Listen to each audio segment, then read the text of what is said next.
guys! Welcome to Mama G's channel. So for today's video guys, ayan, nandito tayo sa school, malapit sa school. Kasi magji-gym sana ako, ayan, naka-TRX t-shirt na tayo. Kaso, magko-coffee kami ng aking friend, si Linda. Yung kasamahan lang din namin sa gym. Yeah, samahan natin si Linda mag-coffee. And then, kahapon kasi it's a bad day for her. So, sabi ni Mom, kasi tinanong ko siya kagabi kung kumusta ka after sa mga nangyari kahapon. So sabi niya, it's a long story daw.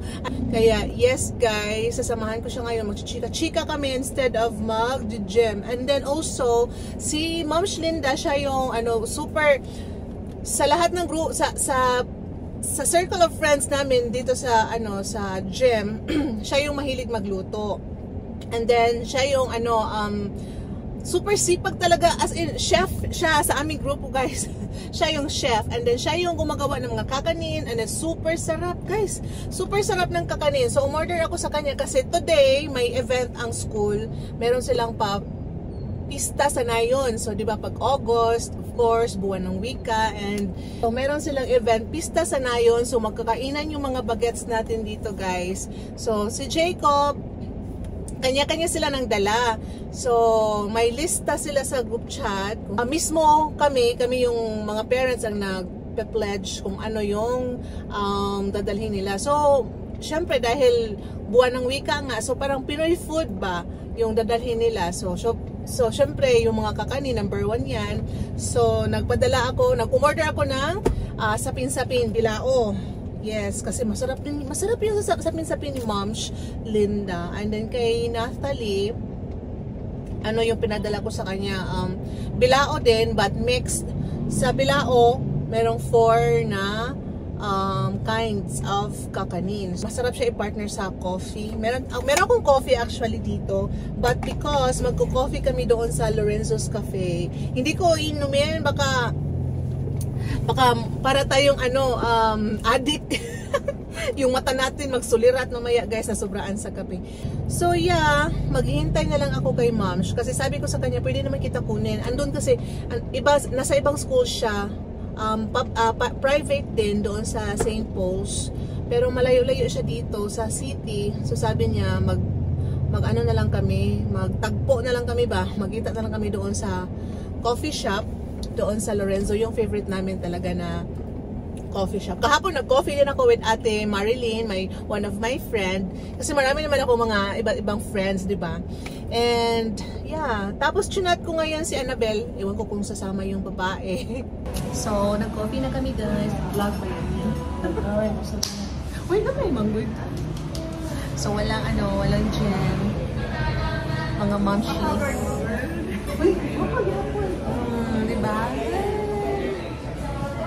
Ito na yung food namin guys. Kainan na. Dapat take out to kay Annabelle guys kasi nag-IF siya. Sinabihan ko na take out, nakalimutan. Sabi ko half lang ang ubusin. Pero sabi niya sayang. Ayan, kakain na mga barikat. For today's video. Okay guys. So guys, tapos na kami mag-coffee and breakfast. Naam ko ba niya? Pwede naman kumakain na.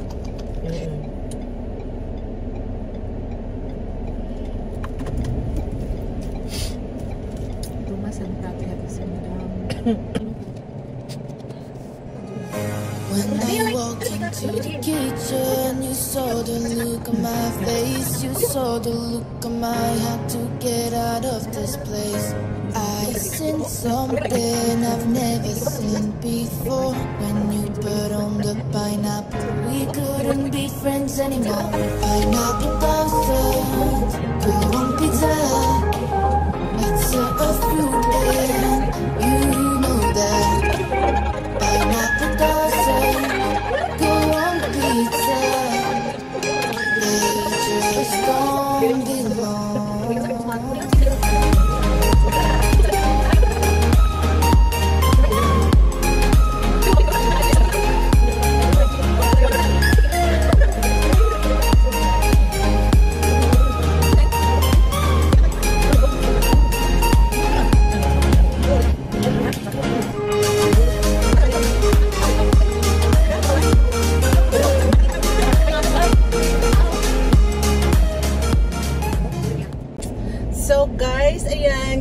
sa bahay.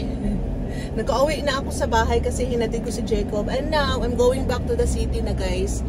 Kaya I need to pick up Nat. At ang dilim ngayon. Madilim siya kasi parang may malakas na ulan doon to guys. Oh, as in, talaga, cloudy siya. I think maulan na ngayon sa Ormoc. Grabe. So, may paano tayo ngayon? May pa-free car wash. Car wash dito sa sa Ormoc City. So hindi ko na dinala si Jacob to pick up Ate Nat kay nag-rest na siya guys. Napagod yun kakalaro kanina kasi nakasali siya sa sa laro ng lahi. Oo. Sa papista sa Nayon. Tapos yung sa high school kasi is afternoon yung kanilang celebration ng Pista sa Nayon. So yung Pista sa Nayon is part of the celebration ng Buwan ng Wika, guys. So, yeah. So, umulan nga dito kasi, basa yung Pero walang ulan doon sa barangay namin. Dito sa, kasi Albuera pa rin to. Doon lang sa barangay namin, walang ulan. Wow. Wow, sana all. Super init kanina as in. See? Ganyan yung panahon dito. Mainit, masyado pag early daytime. And then pag hapon na, ayun, maulan. O, ayan na guys. Tapos may paano pa guys, may kidlat-kidlat. Look.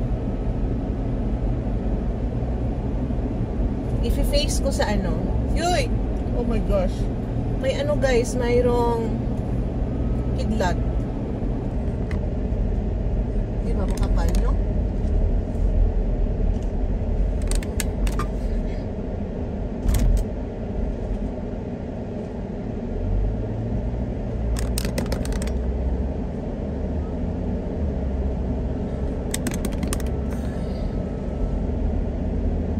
So, maulan talaga siya. Umulan siya dito kanina. Malakas siguro yung ulan dito kanina kasi basa yung ground.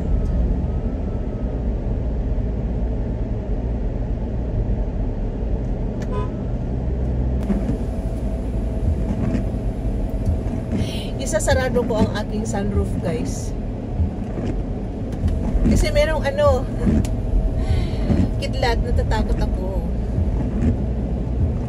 Grabe yung panahon, paiba-iba yung weather, paiba-iba siya.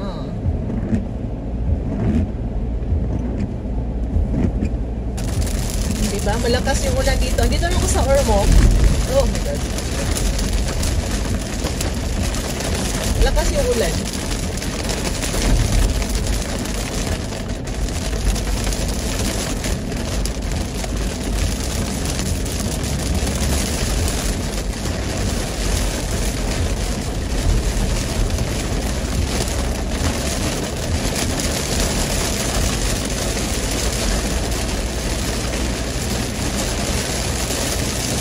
OMG.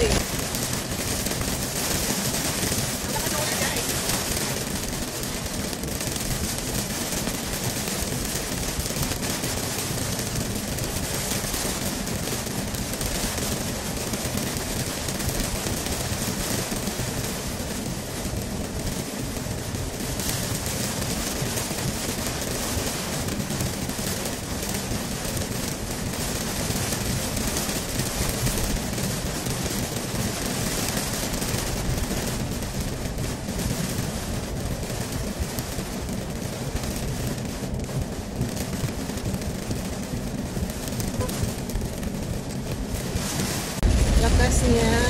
Oh my god. Nakatakot ang linapuan guys.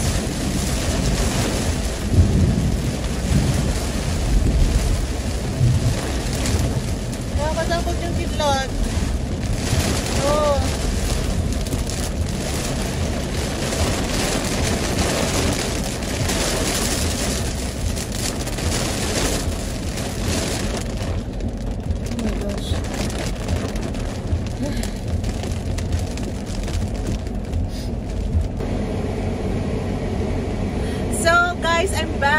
Grabe yung ulan kanina, di ba?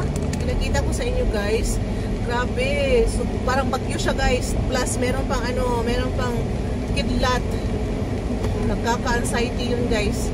Hindi ako fan ng mga kidlat. Merong mga tao na gusto nila mga ganun. Pero ako hindi guys. Super lakas super lakas ng ulan na hindi mo masyadong makita yung daan guys. So dapat dahan-dahan talaga mag-drive pag ganong klaseng ulan na parang fog na lang bitaw, mabuti ang agi. So yeah, finally andito na sila, tapuhan na natin and then we're heading home na guys. So medyo ninghayag na ang langit guys.